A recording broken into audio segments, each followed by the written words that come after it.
ask me. Ask Iliza anything. It's time to ask. Ask me all your questions. Leave them in the Instagram comment section. Leave them on your Twitter or leave them on your Facebook. We'll see them. We'll read them. Then we'll give you answers. You know it. I've got it. I've got the answer. The answer. You ask me. I'll tell you anything.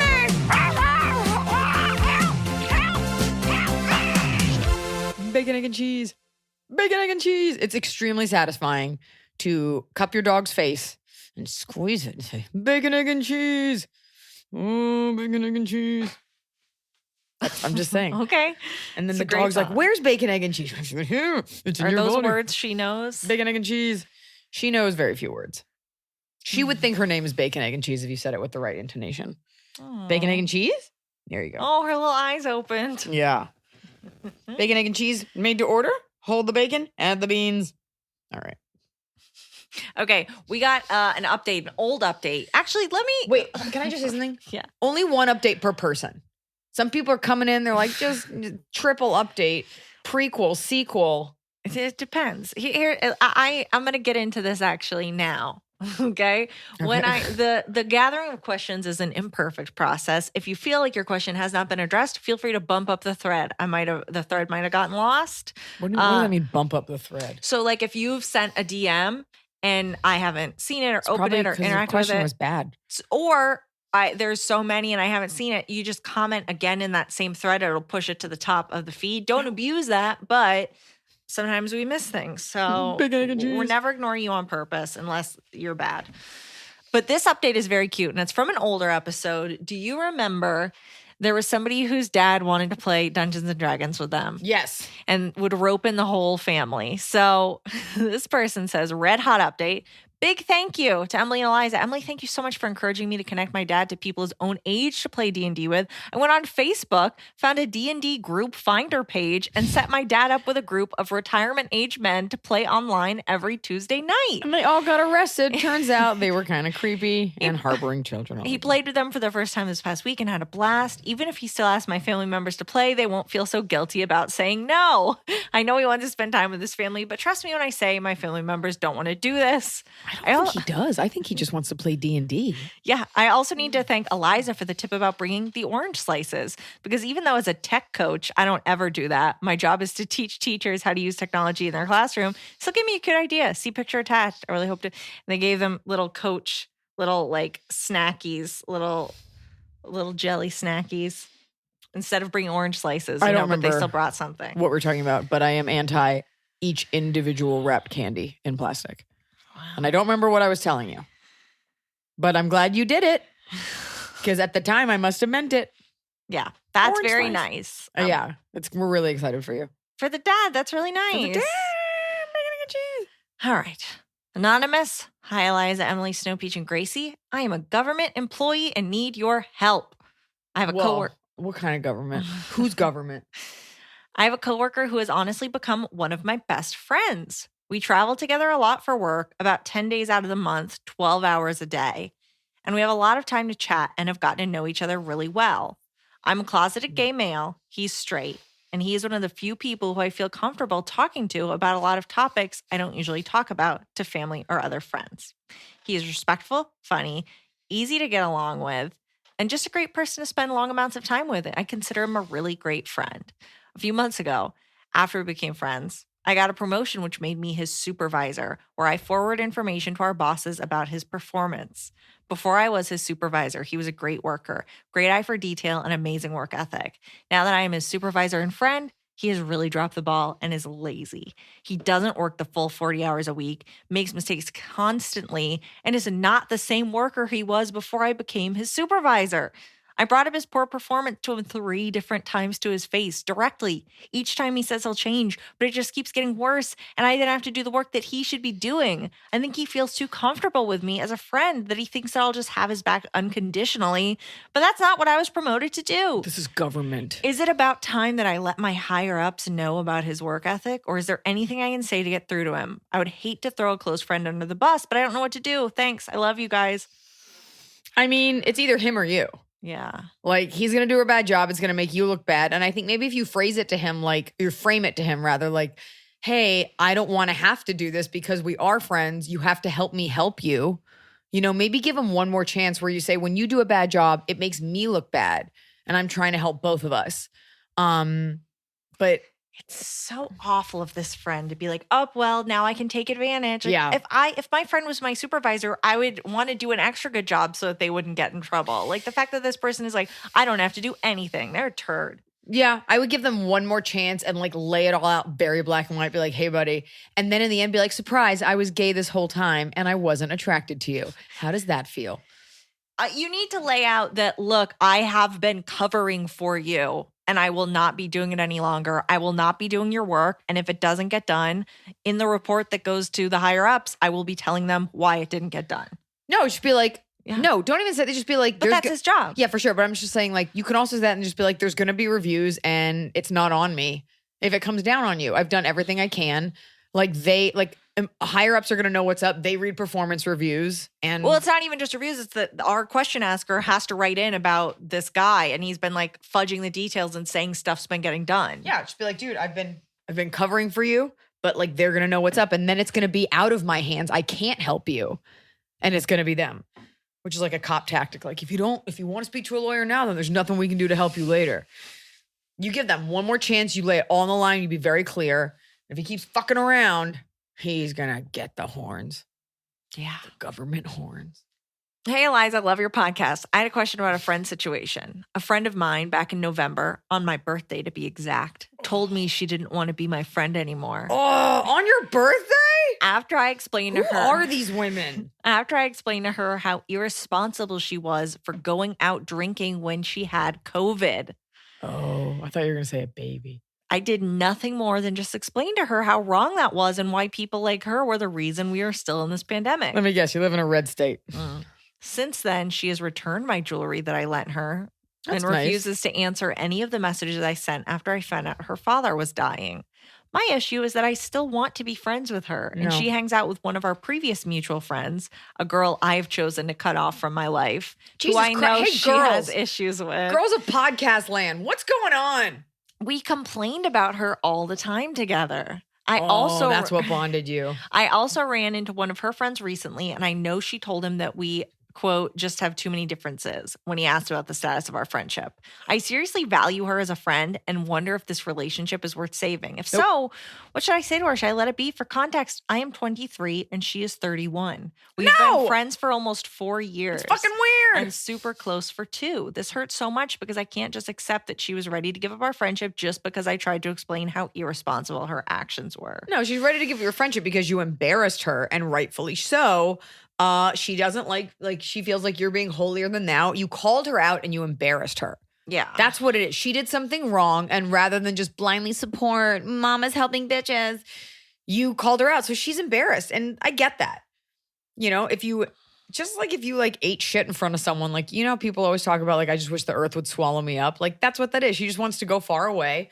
A younger person in particular has embarrassed her, and she doesn't feel like being preached to. She is wrong, and it's a real shame that people are putting personal beliefs over science. But you're 23, and so, like, your hearts bleed harder when you're younger. It's fine. You don't want to be friends with this person because you don't want to be friends with someone that you can't call out on stuff. Like, you're not there to be her subject. You don't want to be friends with someone that is beyond reproach and that is holier than thou and that is ignorant. And that is the truth. Yeah, why do you want to be friends with someone who had COVID and went to a bar? It's not even that. It's more like they're unwilling to look at it. They were actively sick and went out. Yes, I know. But I'm saying, like, that is a bad thing, but moreover, she's unwilling to look at it. Like, if she did, then she was like, I know I shouldn't have. I just hoped it would be okay. But to show no remorse. And by the way, chickadee, you are going to go through friendships in life. What? She's a chickadee. What? I didn't like that. Where they just end and someone did something shitty, but like you just move on. And like a couple years from now, it'll be like, what even happened? This is just part of moving through life. People bring up people where I'm just like, yeah, we were really good friends. And then because I wouldn't talk shit on someone, she like just ditched me. Like this will be the first in many random relationships with men and women, friendship-wise, that just kind of fizzle out. She's 31. She's probably having her own little midlife crisis. And you're 23. You will soon be in very different places emotionally. That being said, me and my best friend are like 11 years apart, but still. And then Emily's she's exclusively friends with like 45-year-old. You and your best friend women. are the same age. Joe? The dancing bear? Oh, I have seen Michelle. Oh, that's right. Well, there's different kinds of best friends. And Michelle we're unclear how old she is. She's very weird I about just it. was like, oh, you guys were in school together. You're probably closer. She's like a year older than me, but I always think she's like 2 years older than me, even though we went to like, it's like she's as much older than me as you can be if you're in the same grade. Mm-hmm. Noah is also a year older than me, and it's weird. It's just weird. But we're the same age. Anyways, doesn't matter. Jody is older than me. Significantly. Kick it. Okay. Move on and kick it. Hello, Iliza and gang. This one is a bit of a doozy. Greg is a lot older than me. He's really old. You hear that, Greg? Does he listen to this podcast? You hear that? You fucking loser. You listen to my podcast, Greg? You'll find out now. Yeah. This one is a bit of a doozy. I definitely have to be anonymous. Ooh. I know you guys like context, but to keep a very long story short, I was baited and found myself in a weird type of love triangle. Oh. Back in February, I participated in a stranger's session, COVID safe. So I Googled to be like, what's a stranger's session? Stranger session. It seems to be just like those meetup sites, like a hangout, like just people hanging out. Right? In person. Yeah. So COVID safe, that's as far as I understand it, and was then added to the online group where all of the past strangers who had their dates were as well. So maybe it's more of like what's it called? What's that not blind date, speed dating. It just seems like a way to meet people. This is like a sex party. Maybe. Let's be honest. When I Googled, there was like Pinterest ideas for stranger sessions. And I was like, what? So, okay. Participate in a stranger session added to the online group where the past strangers who had their dates were as well. I was perfectly content, and this guy who had his own fate the week before started messaging me. His own date. I was like, this is really a trial and travail. Okay. And what? Leave me alone. Trial and what? I don't want to say it again because I used it wrong. Okay. Who had his own date the week before started messaging me. Innocent at first, and then it evolved to talking all day, every day. Eventually turned into him pitting me against my friend in the group because he was talking to her all day, every day as well. And we found out we had stopped talking for some time because of him making us think we hated each other. Okay. How dumb are you? He made us think we hated each other? He was messaging both. Well, it seems like they weren't like best friends. They met in this group, and then they're both like talking, and this guy is telling each of them like, hey, she said you're a bitch. You know, like he was in there like sowing seeds of. And this is a friend that you already had, or this is just no? I think this is a friend from this group. So missing some details. Okay. I now see the narcissistic tendencies and think there's some borderline personality disorder going on as well. I'm in the mental health field, so I have a good grasp on seeing him as he truly is. Okay. Fast forward to a few weeks later, I had a gut feeling something was off because he was getting into disagreements with other girls in the group as well. This guy's a predator. He's a psycho. Of course, he tried to make me feel bad about it. I reached out to the original friend and we talked and found out he lied about everything. Okay.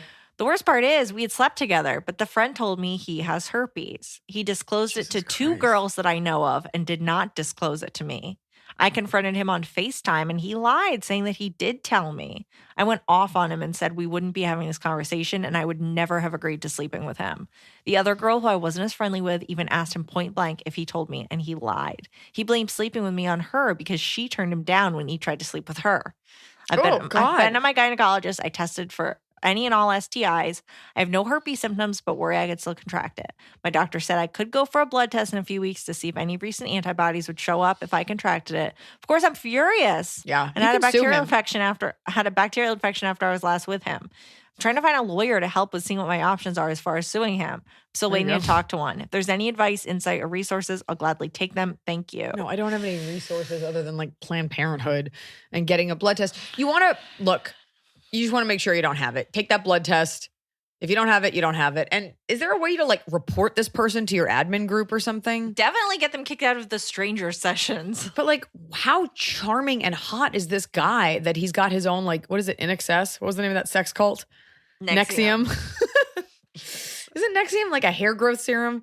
Anyway, it's that thing where, like, I hate to say it, like, you're even in the mental health field. No, I don't have any resources. We're not a .gov site, but you hear the story time and time. I'm not even blaming anyone, like time and time again, where like a guy is just average and like super manipulative. And because women have a desire to like fertilize an egg, it's like, oh, I'll just be with this fucking loser.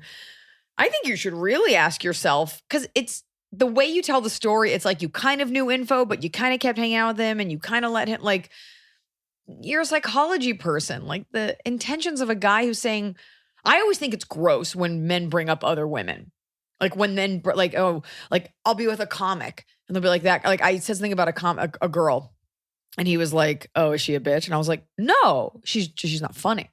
Like how because she was like really pretty. And I was like, oh no, I just didn't like her set, but she's not a bitch. Or I bet she's terrible. I'm like, no, she was actually, they do that to divide and conquer. Now there are plenty of women that are terrible and it's so fun to talk shit. But like, think of like this guy came in, you were there for, I'm assuming innocent purposes at some sort of stranger blindfold meetup. And he was able to like manipulate all of these women. So the good news is hopefully you're hurt free and you can go into your next thing with your eyes a little bit wider. Having dated someone who's a total sociopath, it's not that it needs to make you bitter, but like, I wonder just like how badly were you looking for a connection that you overlooked these red flags? And by the way, it's okay that you didn't see them because we all go through this. We all, at the time, you're like, it makes total sense. And then you look back, you're like, what the fuck? But I don't know about resources other than get that blood test. Mm-hmm. Get that blood test. Don't worry about it. And the lawsuit thing, that's tough. It might be a criminal thing and not a lawsuit thing. So it's like you can't prove you lost money. Like you can't prove he didn't tell you either. Doesn't get you money necessarily. That's not true. Well, yes, a lot of the time it's really hard to prove. Punitive damages. Okay, well, it doesn't matter. You can't prove he didn't tell you. Yeah, I think it's going to be a waste of money. You're going to end up spending, the lawyer's the only one who's going to get any money out of this. Mm-hmm. So I think you just take the L, take the hurt, move on. Mm-hmm. But your peace of mind will come when you find out that you don't have herpes. And honestly, even if you do, that's fine. 80% of the population has it. Yeah. Most cats. Someone's cat in this room. It's a respiratory disease in cats. She does. Maybe you can go to a stranger hurt meetup. Be okay. You'll be okay. Hey, Iliza, Emily in Snow Beach. I've been listening since the first episode of AIA, and it's consistently been my favorite pod ever since. So here's my question. How do I get my ex to move out without being a huge asshole about it? Has he been living with you since the beginning of the podcast? I'm male, 26, and my ex is female, 35. We had been dating 3 years, and the last year was trying on our relationship. But in October, she quit her job as a bartender because she felt bad always scolding people about masks and getting bitched out in return. So I supported the move at the time and said I'd be able to support us for a few weeks without a problem while she got situated. 5 months later, all she's done is go snowboard and party and get blackout drunk almost every other day. Is this my tour manager? More often than not, coming home at night. Obviously, I didn't need anything else to call it off. But now the issue is that we're broken up and she's still living at the house that I'm exclusively paying the rent and bills for and arguing that since she picked the house, that I should be the one to move out. And she's assuming she's getting the dogs, one of which was a birthday present to me from my dad, and the other one I picked out and paid for as well.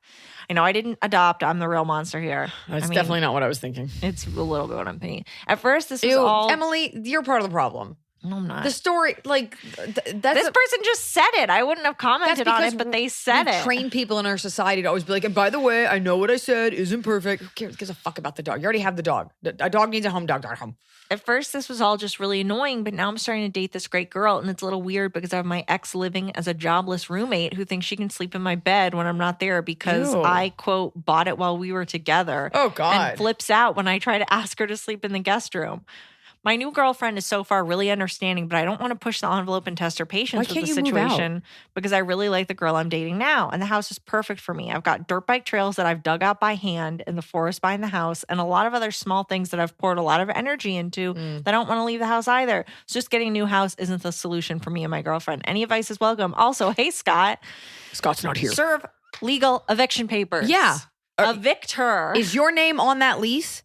Yeah, this person is saying they're paying for it. Then you got to evict her. It's probably gonna cost you a lawyer or something. And you can also threaten her, be like, hey, this is about to get nasty, and I doubt you have the legal money for this. I'm giving you X amount of days to evacuate, and then I'm gonna call the cops. Yeah, it's gonna get dirty. And have the papers ready. Have everything with your name on it ready. record everything. Have it sent her a certified mail where she has to acknowledge that she has received it. Yeah, and make sure you record everything because she seems like the kind of girl that would be like, he put his hands on me. And you'd be like, nope, this happened with a family member of mine. Drove her to a rural area.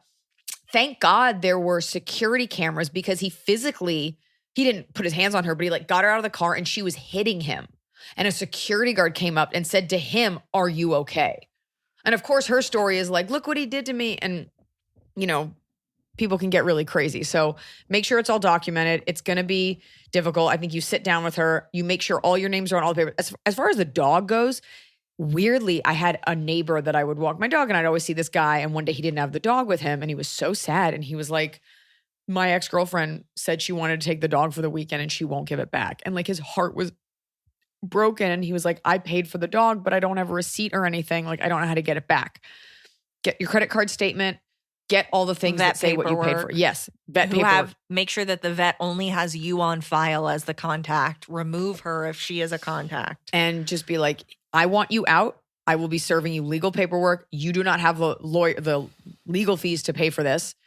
So either comply or this is going to get very difficult. We're done. There may be, wherever you are, a moratorium on evictions, in which case she can't leave yet, but go ahead and get the process started because you always have to give someone an X number of days. No one's going to like this. While she's out on one of her like snowboarding coke benders, gather up all of her shit. Well, then, I mean, she could bring the police because she is a resident. Is she? If she doesn't pay rent, is she a resident? If you're there a certain amount of time, yes. Okay, well, look into that and get all of her stuff, put it in suitcases and be like, it's downstairs. Put a lock on your bedroom. Be like, you are not welcome here. You might have to just put your foot down because this is getting like super white trash. So that's my advice to you. Go hard in the paint, get the law on your side and be ready to call the cops. But also whatever, look into the laws on your state. But she's probably going through something. Being 35 and you're breaking up with her and you're 26, like she's in a very different life space than you are. Mm-hmm. She's like, oh my God, this was my plan. And you're like, I met this new girl who also loves sticker collecting. The insanity of like climbing into the bed and being like, you bought this when I was here. It's for me too. She clearly, also because you're younger, there's like that like cougar mother cub. Sorry. It's like there's a dynamic between like an older woman and a younger man. And she's clearly used to kind of getting her way with you. Mm-hmm. So it stops here. She's clearly having a breakdown. You don't want to be there when the shit hits the fan. No. You can also, make sure that your name's on all that paper, on the lease and everything. And then start tossing that shit out the driveway. Hey, Iliza, Emily, and Snow Peach. Just want to say I absolutely adore the podcast and it's taught me so many life lessons. So thank you for that. I'm excited to see you again this summer in Irvine, California. I'm a 22-year-old woman in, you guessed it, graduate school. This summer, I'll be able to spend more time with friends, but I'm worried about the financial aspect. I'm almost $100,000 in student loan debt, and I don't make a lot of money with my summer job. A lot of my friends have full-time jobs, so they're able to afford dinners and drinks all the time, but right now that's not something I can do. My question is, how do you make the decisions on which activities to do and which ones to back out from? More importantly, how do I do it without being that one girl who always brings up how expensive things are and making it awkward? Thanks so much for your answer, Anonymous. I know you hate it, but one day I'll get you that question where I say my name. She's like, I've been working full-time at the frozen banana stand. That's tough because people will be like, ugh, let me guess. She, couldn't afford it. Oh, let me guess. She wanted to split it. Like people just get that way, especially as we all move on in life and can afford to do nicer things. I think your real friends will understand. Like we all have friends at various economic levels. I own a home. I have friends that do I have friends that have roommates? I don't know. But I have friends that live in apartments. I have friends that also own houses. I have friends that have yachts. I have friends who have a lot of student debt. Like there's all kinds of, not you. Not you. You're looking right at me. It's not you. You're my employee, not my friend. Your real friends will understand. And it's not, maybe take a look at your finances, what you can afford. Because a drink on a Saturday night and a couple drinks bought for you if you're doing it right is not that expensive. Going to the right bars, there are plenty of free things you can do. You surely have some money to have some fun in life. But your real friends will understand. And I think also if you say to them, like, I don't ever want to be a drag. I don't want people to pay for me. So just if I can't go to everything, it's only because I don't want to be the asshole. just kind of being upfront about it. Because anybody that really holds it against you is a shitty person. But it is annoying. I hate to say this. It's just true. If you're the friend that's always like, I'll just sit at dinner. I'll just have a bite of the appetizer. Hey guys, I can't afford to do the thing. Like, or hey, I'm like barely paying the bare minimum while everyone like throws in a 20. Like it will weigh on people. And that's not me saying I do that. I'm saying that's just the way of the world, especially when you're younger and people are starting to go out more. But you're young. So you're already you guys are doing shitty things anyway. You're going to crappy bars. You're not drinking premium liquor. You're not buying like Gucci every weekend. You're still shopping at like stores that you probably won't shop at in your 30s. So your bottom line's what matters, and you are providing for your future. And you just take a look at your finances. Are you overpaying in something else? Like, is there a way to get a second job, or is there a way to have passive income? Is there something you can invest in? Do you want to take up a gambling habit? But your real friends will understand. And you can always suggest, like, you don't have to be like, let's not do that. Let's do this other thing. But in addition, you can be like, let's all have a picnic at the park. Like, you can just come up with fun other ideas so that you're still spending time with people. I have a friend who really makes no money, and she always is like up for a coffee or up for a drink. Like, those things are not that expensive. Also, never underestimate the power of pre-gaming. You can buy a whole thing of vodka, get toasty, and then head out to the bar. You're like my mom growing up. Be like, you can have snacks before we go to the movie theater. Bring your own snacks. Not buying that for you. So, Hello, Iliza and Emily. I have a question about how to handle an awkward situation that comes up a lot for me. I'm a transgender man who's passing as male, 6 foot tall, very skinny and flat chested, broad shoulders, deep voice, been on testosterone for almost a year, and everyone refers to me as he/him socially. However, I've faced some minor discrimination with trying to get my name legally changed, so my ID still has a female name and says that I'm female. At every institution where ID is required, I'm treated as male and referred to by my preferred name until I have to show my ID. Then they switch to calling me she, her, ma'am. My question is, can you think of any clever ways to correct people when this happens? I always get frustrated and say, I'm a guy and I told you my name is Cade, but it always makes the situation very tense and awkward. Sometimes I lie and say that my ID has misspelled my name, and other times people have assumed that it's my sister's ID. I also live in Texas, so coming out as transgender to every stranger asking for ID is not the safest option for me either. So any clever or funny ways to respond when this happens? Keep up the good work. All I'm thinking is that you're not the first trans person I've heard who has the name Cade. And I honestly wouldn't think twice about it. Like, if you were like, I'm a dude, I'd be like, yep. It's insane to me that someone's seeing the ID and be like, yes, that's what's weird. And change, because it's like sometimes people have different names on their ID and you're not like, oh, hello, Mary. Now I'm going to call you Marabella because that's what your ID says. Like, also, people call you the pronoun that you look most like, and you look like a man. So it takes a lot of energy to be like, no, I'm going to see you as a boy, but call you she. Like, that's so fucking weird. And I bet you I don't know. That just seems like maybe that happened once or twice, because like a bartender or wherever else you need an ID. Like, I don't know why it would mean so much to people. The Cade thing, though, I got to ask you about this. Isn't Cade like a porn star? On RuPaul's Drag Race, Gottmik, who is like my favorite, and Rosé, his name is Cade. Changed it to Cade from something else. It seems to be like a very popular trans man name. Anyways, just wondering about that. Luke Cage. Cade. That's nice thing of Luke Cage. Well, Luke Cade, he's trans now. We went to a girl, then back to a boy. So when basically this person, it sounds like maybe he's like 20, 21, maybe he's 21, 22, and he's in a college town. So every time he goes out, he's ID'd. In college town, like, you get ID'd to even go inside. Well, I'm surprised they let you in, because then it's like, are you using your sister's ID? Right. It's people are getting hung up on it and using it as this weird excuse to misgender you. And it's just such a strange, but let's assume that it's happening a lot. What can he say that's like, that's going to end the conversation without like, you can't just say rude. I'm trans and then just be done with it. Look, what you're asking people, this is a part of the social battle with this. And I'm very pro-trans. Trans lives are important. This is something I talk about often, but this is not, while this is very old information to you, this is a lot for the average person to wrap their mind around because it's such a spectrum, right? It's not just you're trans, which means you had a surgery and you were a boy and now you're a girl. Some people are trans women, but they still have their penises. Some people do hormones, some people don't.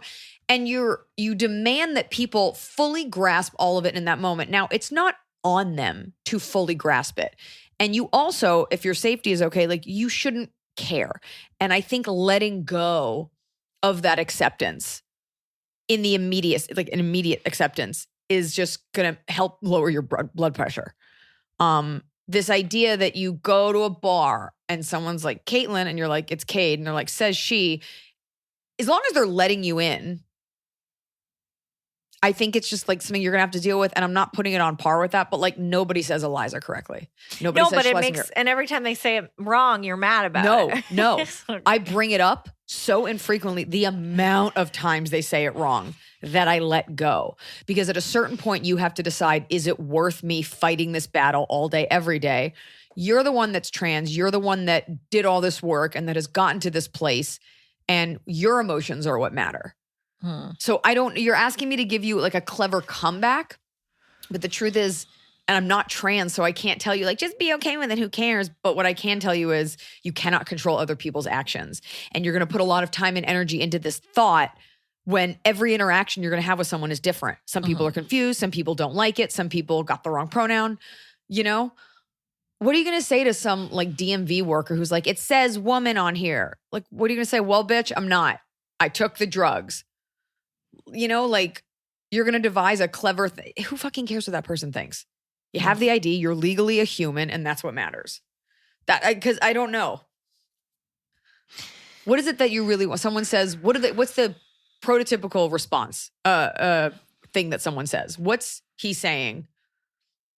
But I do believe you got to find like a place where you're just like, I don't care if you get it or if you don't. So people are just saying they switched to calling him she, her, ma'am, and like using their ID info, which is again so weird. But I think some people it just bothers them. Like I just rewatched Memento. This guy's name is Leonard. And about 6 times during this movie, someone calls him Lenny and he goes, I don't like being called Lenny. Like, okay, but my name thing was, that's a name. I get it. I get it. So people don't, it's like, it's maddening. Yeah, but You're that's just different. like- Lenny is just to make it easier versus someone going out of their way to be like she. And it's like, but he doesn't even look like a she. So that's just deliberate. I think that that deliberate going out of your way, maybe it's like an illegal matter or like a motor vehicle thing, but then because you don't want to get into it with the person. You don't want to get into it. What do you say? And then that person's not going to help you. Like, I don't like, I'm a boy. And they're like, well, you look like a girl. And you're like, well, I would say back to the girl, be like, well, you don't, handsome woman. Because you don't want to get contentious about it. You want the interaction to be over and to move on. Path of least resistance. Yeah. Least resistance. So I think there's nothing wrong with just firmly correcting it when they say like, oh, she, and you go, no, actually it's Cade. Thanks. Can I go inside? How about this? Bye-bye. How about it's Cade? Oh, boy or girl? My name is Cade. Yeah. Because above all, and I think we get very wrapped up in like, these are my pronouns. This is who I have sex with. Like a lot of people online are like, that is the whole identity. Above she and above he, you are Cade. First and foremost, you are you.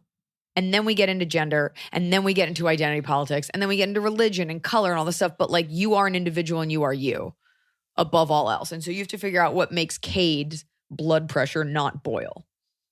The amount of times I've not only been Iliza Scherzinger, but I've also been Jaime Garcia, because for some reason that is the name on my CVS card. I don't know. I could be Jaime Garcia. Jamie could be a girl, and I could be Spanish. Yeah. Yeah. I am not Cade. I am Jaime Garcia. Okay, just it's such a Muy pain. Get the guapo. ID changed so you don't have to deal with it anymore. There's also that. That seems to be the crux of the issue. Get that ID changed. I don't know. I'm sure how it's that a works. nightmare. I'm sure even just getting anything changed on an ID is a nightmare. Yeah. Oh my God. Yeah. It's almost as if the government isn't there to make your life easier. Anonymous. I'm a 27-year-old woman working in a corporate nonprofit office. For the past few months, since I've come back from maternity leave, my first kid, my boss has been antagonistic, bordering on mean. For context, he's an OWG, so I Googled that. Old white Can guy? you get? Yep. Who is known Cool in the Google. Hope you had fun. who is known in the institution as being a hard ass with a rude streak. He finds fault in everything I do without acknowledgement of the positive things or the things done correctly. I'm not saying I'm perfect all the time, just that I know I don't fuck up as much as he says I do. No one is 100% of anything, and to him, I'm 100% terrible. I could be the Pope and he'd still find a way to criticize me. We had a review 2 weeks ago, and though I saw progress in my work, he basically said everything I do is worthless and unhelpful. I have the feeling that I'm getting fired soon. So my question is, do I go out burning and tell him in HR what I really think? I've already spoken with our department's HR rep, who was also unhelpful, or just take my severance and get the hell out. Do you think it's because you had a baby? Is that what you were saying at the beginning? It just seems like, so saying, yeah, that since this person came back from maternity leave, so let's say they were gone, what, like 6 months? Oh, this is America, so probably a week? A week, And yeah. you had to nurse the baby while at your desk? Since coming back, the boss has been antagonistic. That's tough. This person thinks they're getting fired. Start looking for a new job. Immediately start looking for a new job. We always fantasize about like, I'm going out guns blazing, fuck you, and fuck you. We've had questions like this on the pod before, and I think it's one of those things where the fantasy feels so good, but in practice, it probably wouldn't feel as good. And the truth is, this guy is your boss. He's obviously doing something right because he's keeping this position. We can't be a total dolt. There's no way. Like, I appreciate that he's white and so obviously an idiot. But No, I just think based on these questions and experience, there's a lot of dummies that have jobs and we don't know how they have jobs. For sure. My mother had a job at a fundraising place and my mom did a great job and her boss was a total fucking bitch. But she was great at raising money. She was a giant C word, horrible to my mom, micromanaged everything, but she was good at the one thing. And people who tend to work in these types of jobs, higher ups in corporate, as long as he's reporting his numbers, if the company was losing money, he would be out of there. So, are you going to be vindicated in any way by saying this? Is there a version where you're actually not doing as well as you think you're doing? Was he okay before you left for maternity leave and this made it worse? Does he have a pattern of this? If it's just you, then that's a little bit more interesting. But I would write out an email to yourself, all the things you want to say. And what's unfortunate about being a woman in corporate America or just in general is if you just choose your words wrong slightly or the tone is wrong, it's like, well, she's just a whiny bitch. So I would be very specific. I would not say things like, and I feel like I would be like, on this occasion and this occasion, I have turned in work. Here's all my progress. Your leadership skills are lacking. Use all the corporate words. But if you're getting fired, okay, and then you're like, this guy sucks. They're like, okay, well, he's staying and you're going. So. If you have any places where because you say that you think you're progressing well, that you're doing well, indicate improvements you've made. Yeah. Write down, just so that if he's reporting to the higher ups, this person's an idiot and they do everything wrong, you can be like, actually, no, here, just again, keep things those in writing. Receipts. Counterpoint, he's hardest on you because he believes in you the most.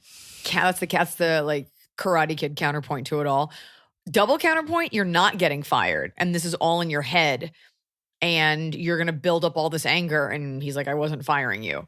So remain vigilant, chronic, detail these things, and also have a sit down with him. Be like, it seems like, not even say it seems, I've done this, this, and this. And you're always coming down on me. Give real examples. And of course, he'll be like, I didn't do it, whatever. But maybe you can get to a place with him where you're like, hey, I'm really working hard at this company. And is there another way I can be delivering my work? Put it on him. He's like, nope, you're doing great. Then he's going to fire you. Or he's just emotionally unavailable. Or you find out where his wife plays tennis and you put a potato in her, what's that thing called? Tailpipe. Don't do that. Don't do that. Start looking Sugar for in a other gas jobs, tank. because regardless of the conversation, this guy is not fun to be around. So look for other jobs. Anonymous. Hi, Liza, Emily, and Tianfu. My question concerns family and basically family relations, and if I should be more confrontational about behaviors I find weird. Yes. Next question. I'm 23 now, graduated as an honors English major with a planned gap year and eventually grad school, currently still unemployed. Yeah, like, so I work at Starbucks store number 563. My mom, 67, died in December from Aw. COVID-19 respiratory distress. That's so horrible. I handled patient advocate stuff and end-of-life decisions, funeral arrangements, legal stuff with the house, and more basically on my own. Oh my my gosh. dad died when I was 11. My mom when I was 22, which makes it a pattern. I wonder what will happen when I'm 33. Oh, you don't want to know. I know, and you don't want to know. Issue number 1. When my mom was in the hospital, I gave updates to family and her lifelong best friend. My mom's older sister, I'll call her Aunt Patty, would usually redirect the conversation in the family group chat to her own problems. On my mom's paperwork, Patty was originally the first contact, and I suspect she made decisions without my consent, and my mom repeatedly expressed that she wanted me as first contact, not her sister, because she did not trust her, but listed her as an emergency contact years ago when I was a kid. So the hospital kept her on as first. Not good. Why didn't your mom just change it? It sounds like she realized too late. Like she was in the hospital. I was like, oh Yeah. crap, Patty's first, and Okay. changed it and realized it was too If I were late. Patty, I'd be like, fine, change it. Take that responsibility off my planner. Patty said some awful shit after my mom died, implying things like me wanting to go to grad school probably killed her, which admittedly has a little traction, and also tried to wrest control of the funeral rosary from me at the funeral home. Tried to what? Wrest control, like rip it out of her hands. Rest control? Uh-huh. What's rest control? Like wrest the control, out of, Okay. like ripped it out of her The hands. rosary? Yeah. Out of, The daughter's hands at the funeral. is there only one rosary? I mean, the aunt tried to rip something out of the daughter's hands. Okay, I don't know if it's a Catholic thing. I know she probably misses my mom a lot and she wanted someone to blame and probably didn't even realize the things she did were weird, but I'm still so angry. There have been a few calls with her since then, and I suspect she saw my mom without telling any of us and may have been a patient advocate before me and made decisions without talking to any of us. I saw my mom 3 times in person after she was intubated, and that was it. Oy. The self-oriented behavior and suffering saint/sympathy seeker act is nothing new, and my mom tolerated it all her life, except in the final months where she said at least twice that she felt like Aunt Patty stole her life. Living husband, grandkids, happy vacations. My mom was always the peacekeeper for our dysfunctional family and suffered because of her silence and willingness to put up with bullshit. I have some guilt over my mom. I know me applying to grad school terrified her, and she had always acted in ways which restricted me and kept me close to her, including not helping me get my driving license, which I still don't have, to pay for MFA apps, accepted into 2, declined both offers, not out of guilt, though I still think about the fully funded one. I worked retail during COVID, which endangered my mom. My aunt pushed buttons I had already been brushing against, and I recognize that she is more in need of a therapist than my mom was, but I also think I didn't give my mom COVID because I caught it over a week after her symptoms started. So, should I call my aunt out on her behavior? Part of me wants to bring it up. If my mom comes up at her 50th wedding anniversary in June, after they come back from Florida, which they went to a couple weeks after my mom's death, throwing shade. I went to her. I mean, what's she supposed to do? Like sit in the dark? I want to hurt her and damage how the rest of my family sees her because my mom should have a long time ago, but I also want to subtly figure out if she contributed to my mom's death by authorizing bad decisions, including allowing my mom to stay on antibiotics and antihistamines for the entire 3 weeks and refusing a BiPAP mask while my mom had reduced brain function due to stress and lack of oxygen. Should I just skip every family event with her involved so that I can avoid her? Or do I show face and ensure she can't portray me in the weird way she's now portraying my mom? Don't ever talk to this aunt again. No, Don't go to this aunt's 50th anniversary. Hold on. Everybody is wrong here, including your mother. Okay? No one can steal your life. Your father dying when you're 11 has nothing to do with your aunt's happiness. So the mom saying to you, Aunt Patty stole my life, that's just your mom's frustration. It has nothing to, that's like me being like, so-and-so stole my career or this girl stole my look. Like, it doesn't work that way. Mm-hmm. So your mom and your aunt have some deep-seated fucking weird issues. Your aunt, I'm sure, did everything that she thought was best. And she also made that even guarantee that. okay, I don't know. I don't know how deep this goes, but let's say she's not a murderer. There were doctors there. So end of life things. This is all to like last ditch effort and sure comfort. And your mom probably had it in a will, like a do not resuscitate or don't do whatever. You also have to think about quality of life. I would talk to the doctor because it's not like Aunt Patty could run in and rip a knife out of a doctor's hand and be like, don't do it. You know, these are all shots in the dark. Someone's a vegetable. Someone can't breathe on their own, has low brain function. You're just hoping the thing that you do will do it. We'll fix it. So assuming that she's not like a psycho serial killer and she didn't want to hurt your mom, she probably did the best that she could. So let's get those two things straight. Your mom saying that Patty stole her life is such like an old lady beef kind of thing. That's fully insane. I'm sorry to speak ill of the dead, but that's insane. Your mom clearly had her issues with Aunt Patty. Aunt Patty had issues too. If Aunt Patty hated your mom, she probably wouldn't have stuck around for any of this. The fact that she went on vacation 3 weeks after, that's okay. Okay? That's not her. Well, it depends if it was during the height of COVID. But that's not what she takes umbrage with. She's like, my mom died and she went on vacation. Yes, 3 weeks later. And she was with her all during those last pieces where your mom kind of wasn't really there. So she had time to make peace with it. I think these waters are so muddied. I think you would benefit greatly from a conversation with her. You're afraid that the family's going to see you a certain way. You did not contribute to your mother's death. No. And you're even admitting, like, I did all this stuff to keep my mom close. Your mom was a little selfish. She wanted you to like stay safe. And like, these are all kind of selfish things. A parent should want their kid to go out and be the best that they can be. And these are decisions that you made. And now you have the rest of your life to make your own decisions and kind of start over and, you know, do these things. So I think you need to see a therapist because I think you're carrying a lot of baggage that is unnecessary. And I think that there's a lot of transference of blame. And your mom did it and you're doing it. You're blaming yourself for the decision your mom made. Your mom's blaming Aunt Patty. I kind of got lost with Aunt Patty halfway through, but I think seeing a therapist so you're clear first and foremost. And it's okay to show up to family things. You don't want to, there's no reason, you're not going to be able to fuck up her life. If she really was acting in the best interest, you know, this always happens with a death. Families get torn apart, you know? Your number one priority should be you setting yourself up for the rest of your life. Finishing school, doing the things you want to do, and getting to a place where you're okay. Because it seems like you're defending your mom who kind of was like a little off. Everybody seems a little wrong here. I wouldn't want to see Aunt Patty because she blamed the daughter for the mother's death. So that's why I wouldn't see Aunt Patty. It's super fucked up. Ignoring everything Give else. Aunt Patty a chance to be like, I shouldn't have said that. Yeah. Like people's emotions get out of whack when they're grieving.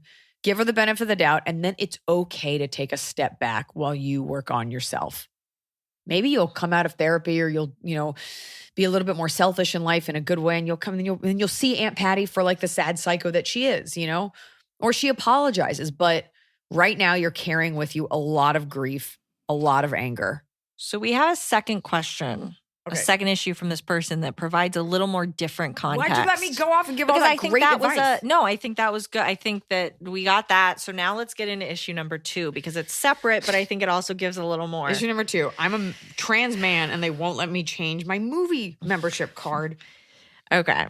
So issue 2, my mom's best friend was super supportive during my mom's illness and throughout the funeral arrangements. She brought me groceries, picked up dog shit while I was sick, gave feedback on my mom's funeral attire and arrangements, and was generally a positive and comforting person to be around. She was also legally my mom's patient advocate, was since my dad's death, but refused to act on it, insisting I needed to find new paperwork my mom had made in the last year, which made me patient advocate and conferred power of attorney. She dodged that responsibility and left me to make the final decision on starting the morphine drip, which was fair to me, but which I still resent because it left me responsible for everything my mom could ever be. She has asked twice since December, maybe thrice, if I miss my mom, which is a dumb question and one of several which makes me think she believes I don't mourn my mom enough or that she cared more than I did. The friend has also asked, in a tone that implies I'm neglecting my duty as a daughter, why I haven't asked for the EMR like I said I wanted to in December. What's an EMR? Double check. EMR. Google it. Oh, that's very sexual. Probably that's the wrong Google. Emergency medical report. Is that it? So many nurses. Electronic health record. So many nurses are screaming at their radios right Why now. is EMR electronic health record? That's EH. It's an EKG and an EMR. Electronic medical records. Okay. What did I say? Emergency. Okay, I was wrong. I was way off. Why I haven't asked for the EMR like I said I wanted to in December. I'm not sure I can handle reading through everything that happened to my mom. Yeah. Oh, God, no. No. Ah. She didn't treat my mom super well the past few years because she, like me, realized my mom needed to see a therapist. Aha. Aha. Vindication. We both withdrew from my mom and left her isolated. And her friend seems to want to suppress that fact. I think she'll be like some of my family members, aunts, cousins, siblings, both sides of my family, who want to claim possessions, which I now own, when I really just want to leave things as they are for another year. So, should I call my mom's friend out on her behavior and questions and talk with her about it? Or should I let it be? Should I express my fears of her angling for things the way that others have? P.S. After my mom died, I rewatched your specials in that first month or two. Thank you for the laughs throughout the years. Why I do it. Yeah. Okay. Okay. I really think, I mean, was your mom like a billionaire? Like, what does she have that people want, like $10,000 or something? Like, since you have all of it and this is look, you lost your mother and I'm so sorry. That is so unnecessary that she had to die of COVID and it's so fucking brutal. Mm-hmm. You didn't give her COVID. A lot of people died in COVID and that's why we're working so hard to end this. The most important heart in all of this is yours. You're her daughter. Mm-hmm. You need to handle it the way that you want to. There's nothing wrong with sort of putting a stop to it and just being like, hey, of course I miss her. Why do you keep asking me that? It actually makes me really sad. Yeah. You know, putting it back on that, of course I miss her. Why do you ask that? I don't want to look at the medical because she's dead and she wasn't murdered. Mm-hmm. It's okay. You will get to a place where you're okay with looking at that, but you're healing right now. And you need to say, like, I need you to be respectful of that. And then you can even put it to her about like the angling for stuff. Be like, a lot of people are reaching out. It makes me uncomfortable because I know she was so isolated and everybody wants stuff. I know you don't want that and you're just checking on me. Mm-hmm. So I do appreciate it, but please, I'll get back in touch with you after I'm done processing. Yeah, I think everybody else's awfulness has now been like distilled in your mind into the aunt and into this friend when really you're just frustrated with everyone's behavior as everyone else goes on living their lives and you had to make these end of life decisions for your mom. Of course, you're so angry. Like, of course you are. There was nothing that could have been done. No. I'm just going to tell you that right now. It's not. We all have free will and stuff like that. If there was something that could have been done, the doctors would have done it. But there's a reason that this is a pandemic. Mm-hmm. There's a reason that this is claiming lives like so mercilessly. There's a reason people get intubated. Yes, of course, there's like the freak case where it's okay.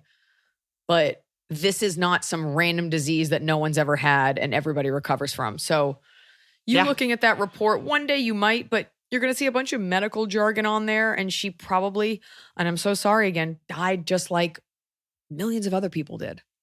Millions, hundreds of thousands. This is such a horrible thing to say, but I'm going to say it anyway.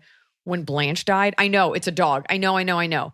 But when she died, I was beside myself and I said to my mom, I want to get an autopsy. And my mom goes, why? Like, why? She was like, let her little body just rest, which made me cry even more. But then she was like, you get an autopsy for like a show dog. She's like, your dog just died. Now I'll never know why she died, but They did send basically an EMR that I believe we might have gotten rid of. Really? Yeah. They sent full paperwork. Where? No one told me that. I'm sure that you were told. I was never told that. But the truth is, well, we're going to have a talk after this. It doesn't matter whether it was renal failure or she ate a mouse. It's not like anybody did anything and it couldn't have been avoided. Mm-hmm. And even if it could have been avoided, I clearly was doing everything I could as a dog. Like, there's no reason to beat yourself up over it. Yeah, you weren't like holding her, shoving a chocolate bar in her mouth. Yeah, you all did what you could. So it might be just some extra torture and you're definitely not in a place to look at it. But you need to heal because you're definitely angry at these women.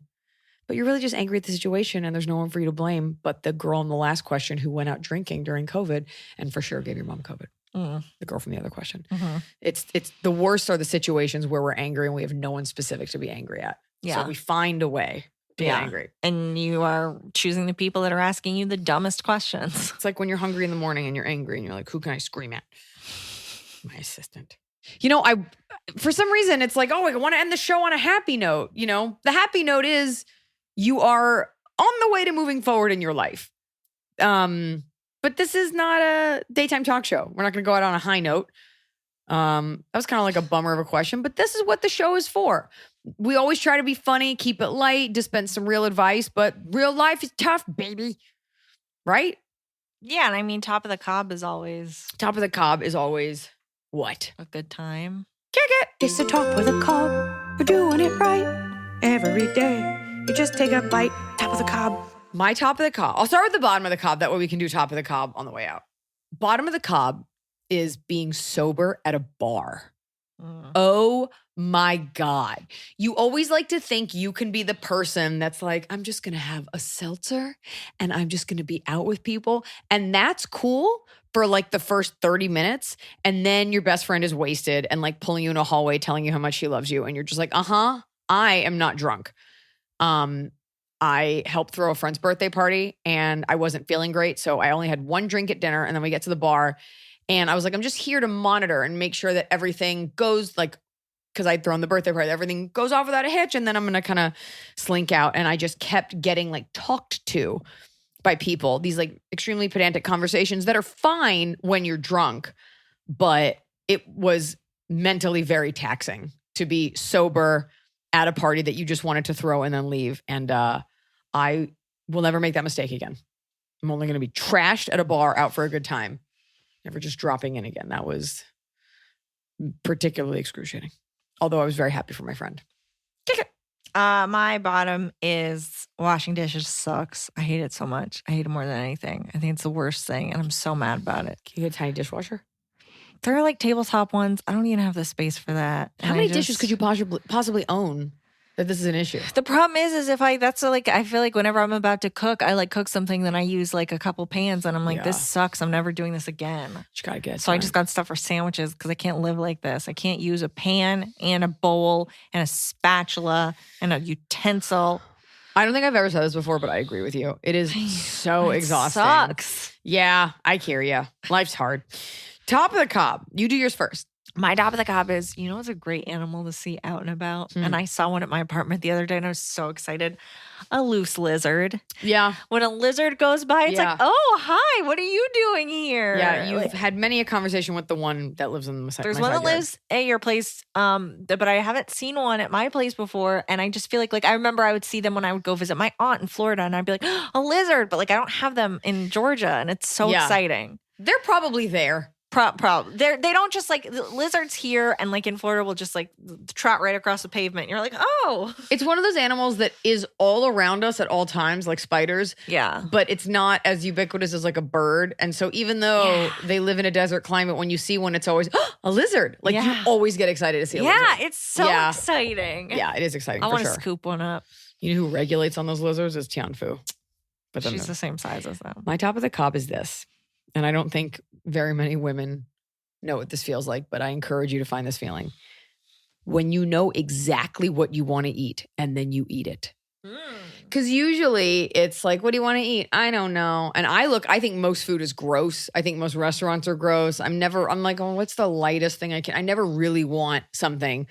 And this morning I woke up and I was like, breakfast sandwich.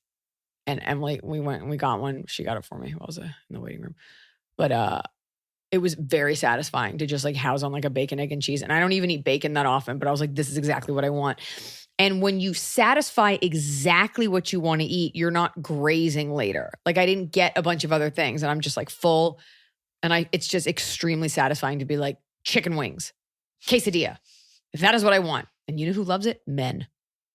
They love it. All girls, all they want to do is my husband is a chef and all he ever wants to do is give me the exact thing that I want. What do you want to eat? I'm like, I don't know, caprese salad. I'll make you caprese salad. I'm like, no, I don't. Okay, well, you said caprese salad. They just want to give you what you want. Any man in your life, if you say, I want Chick-fil-A, they'll be like, great, let's get in the car. You can't get Chick-fil-A, I know, because the gay thing, but hamburger, great, Sunday. Let's go hamburger. They just pump to get it to go hunter and gather for you. Let me get it for you. Sandwiches from Emily's house. Sandwiches from Emily's house. Hi, I'm Emily. There's one kind of sandwich and I ate it.